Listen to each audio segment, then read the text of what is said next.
Сегодня Международный женский день. С праздником прекрасную половину человечества в своем телеграм-канале поздравил глава Ингушетии Махмуд Али Калиматов. Цитата. Ингушскую женщину издревле называли хранительницей очага, суф, что означает благородная женщина. Эти понятия вбирают в себя лучшие человеческие качества – благородство, ум, талант, верность родине и традициям.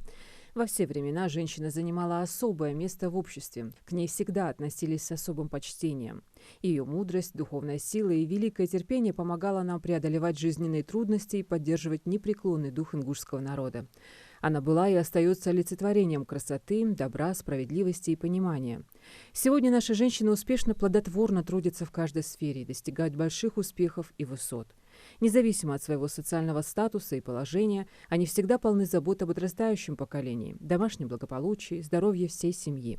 В это непростое время именно женщины воспитывают героев, патриотов и защитников Отечества. Спасибо вам за вашу заботу и внимание, доброту и любовь, душевную теплоту и терпение.